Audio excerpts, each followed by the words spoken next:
هعمل لك النهارده منظف حرفيا هترمي كل المنظفات اللي عندك وهتركزي فيه هو وبس.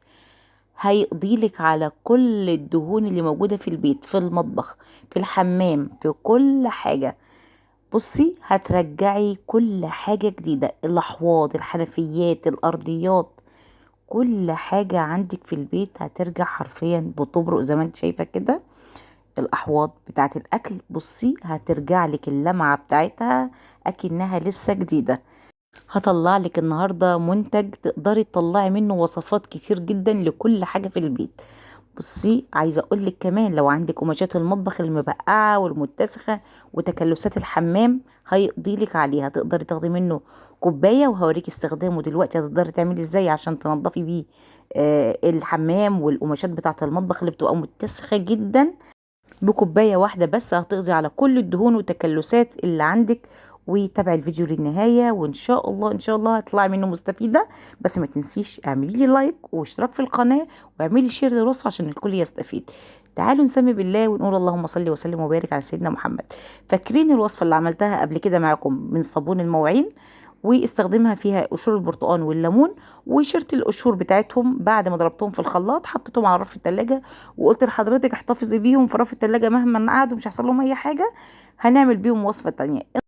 انا استخدمت النهاردة اللي ضربته البشور اللي طلعت مني لما ضربتها في الخلاط استخدمتها. انا ما كنتش غليته، انا كنت ضرباها فريش كده. فانتي اي قشور عندك، ليمون، برتقان، اي حاجة متوفرة عندك استخدميها. حطيت لتر ونص من الميه وحطيتهم على عين البوتاجاز لغايه ما يغلوا معانا. كنت بشرى هنا حتتين من الصابون، بصي هتشوفيهم دلوقتي حجمهم قد ايه. حجمهم زي ما انتم شايفين كده صغيرين. وده طبعا الصابون الصلب اللي بنعمله من الزيت المستعمل، هسيب لكم اللينك بتاعه لو انتم محتاجينه. اللي عايزه يقول لي وانا انزله اللينك بتاعه.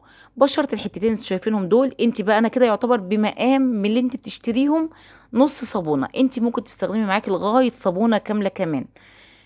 لو انت بتشتري من بره عندك متوفر في البيت يبقى زي الفل، ممكن تبشري صابونه، نص صابونه، الكميه اللي انت عايزاهم. هنا هاخد الميه اول ما غليت جامد قوي كده زي ما انتم شايفين والبخار طالع منها، ما استناش لما تبرد، انا عايزاها بسخونتها عشان تسيح معايا الصابون اللي بشرته. بصي لي هنا هنزل بيهم.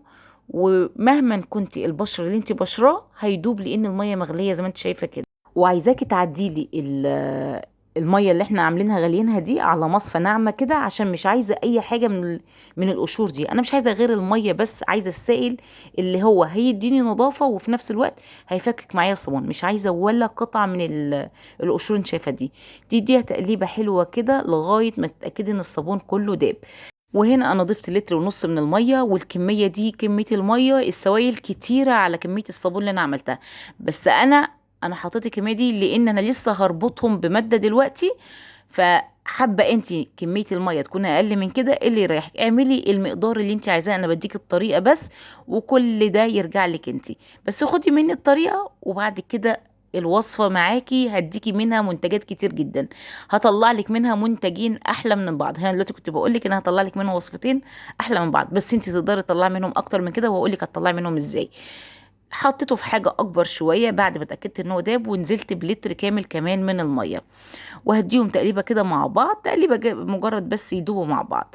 خلاص هجيب هنا 4 معالق هرميه من الدقيق. نشا تمام متوفر تمام، الدقيق متوفر تمام، الاتنين زي بعض في النتيجة واحدة تماما. هي عملية ربط كده بس المنتجات مع بعضها. لان للأمانة اي وصفة فيها صابون بيبتدي يتبشر، وخصوصا الصابون الصلب البلدي مش الصابون بتاع الوش. صابون الوش ممكن يربط معاكي اكتر مع الوقت، انما الصابون البلدي ممكن شوية الوصفة تحل منك، تخف شوية. فانا بديكي طريقة ان هو ما يفكش منك زي ما تعمليه هتلاقيه. وهتجيبي لي معلقه هرميه كده من هيدروكسيد الصوديوم او البوتاس او الديبوشار او حجر تسليك المجاري او قطرونه او باتش. اسماءه كتير جدا وبكتبها باستمرار. وبجاوب اللي بيسالني كمان. هتدوبيها كده في شويه ميه. وبعد كده هتنزلي عليها الخليط. بصي هنا لو تلاحظي المعلقه لما باجي اخدها ما كانتش هرميه، كانت بتتهز مني كده فما بتنزلش معايا كامله. فهضطر بعد كده هحس ان الخليط محتاج وهاخد كمان اكمل المعلقه.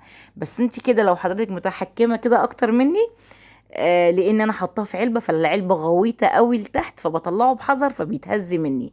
فانتي هتحطي لي معلقه زي الهرم كده من البوتاص. ادي الشويه اللي انا كانوا ناقصين مني، رجعت كملتهم تاني ودوبتهم بردك ورجعت كملتهم على الخليط. بصي بقى شكل الخليط هيتغير خالص معاكي. لو انتي مش محتاجه معلقه البوتاص، ممكن تاخدي الكميه دي اللي هي تحطي معلقه الاربع معالق الهرميين من الدقيق او النشا، وتاخديهم على عين البوتاجاز تقلبي فيهم لغايه ما يربطوا مع بعض. بس معلقه البوتاص دي مهمه للتكلسات، للدهون، للفوط المطبخ اللي متسخة جدا. هتفور كل اي دهون عندك في المطبخ في الحمام، هتفورها. هي معلقة بس معلقة زي السحر في ازالة كل حاجة. الناس اللي بتخاف منها خلاص يا ستي ممكن تستغني عنها، وزي ما قلتلك ممكن تربطيها على عين البوتاجاز، بس مش هتديكي نفس فعالية معلقة البوتاص. بصي الخليط هنا شكله عامل ازاي، تحسيه كده شبه الجل شوية. هو ممكن شوية لما بيريح بتلاقيه يعني رابط معاكي، مش حالل من بعضه، هتلاقي الوصفة معاكي متماسكة. بصي هنا، انا هنا كان عندي حلة يعني فيها كده، كنت عاملة فيها شوربة، فكانت مصفرة قوي قوي من جوه. خدت منها شوية وبالسلكة، السلكة لا بتبرم ولا بيحصل لها اي حاجة. وطبعا انا بدعك على قدي لاني اعصابي مش شديدة قوي لدرجة ان انا ادعك جامد. فاللي هو مشيت ايدي كده فيها وملكة تتخيلي كل السواد اللي في الحلل بيطلع. بص الوصفة هنا انا لغاية دلوقتي ما حطيتش اي اضافة غير اللي انتوا شفتوه معاكم. انت بقى هقولك تقدري تطلعي منها منتجات تانية عبارة عن ايه. ممكن تضيفي لتر كامل من برسيل الجل وتعتبريها للغسيل. ممكن تستخدمي لتر كامل من صابون المواعين واعتبريها غسيل للأواني والمواعين والكل حاجة عندك في البيت. تعالي بقى للحاجة التالتة، ودي سحرية حرفيا. هتاخدي لي منه شوية كده، وهنا حبيت اخفه شوية، بس بصراحة حسيته خف مني شوية، زودت كمية المية واضطريت ارجع ازود شوية من الخليط ده. تديله تقليبة كده مع بعض. وعايزة اقولك المنظف ده بيخلي الحمام والتكلسات اللي في الحمام والبقع والبوتاجاز كله اي حاجة بخلاف المواعين، عشان الوصفة فيها كلور. تمام كده. اضطريت شوية اهو زي ما قلت لكم زودتهم تاني، وهديهم تقليبه كده. وهضيف، انا حبيت بس عشان الطبق معايا اتملى للاخر وفيه فوران كده حاصل، فبصراحه ما ضفتش كتير. بس انتي على الكميه تاخدي لي كوبايه كده، وعلى الكوبايه تحطي لي مثلا من نص كوبايه لكوبايه من الكلور او ماء الجافل باسماء الدول العربيه. هتحطي لي نص كوبايه او كوبايه. وكمان هتضيفي لي شويه من الديتول، ودي اختياري تماما الديتول، بس للريحه والتعطير والتعقيم. ده ديتول سايب وده كلور سايب. هتديهم تقليبه كده. خديها بقى الوصفه دي وخشي بقى على الحواض، على قعده الحمام، على الارضيات، على ارضيه المطبخ، على البوتاجاز، ولك ما تتخيلي من النظافه والجمال اللي هتشوفيه. مش عايزه منك اكتر من دعوه، وما تنسونيش بالشير ودمتم في رعايه الله.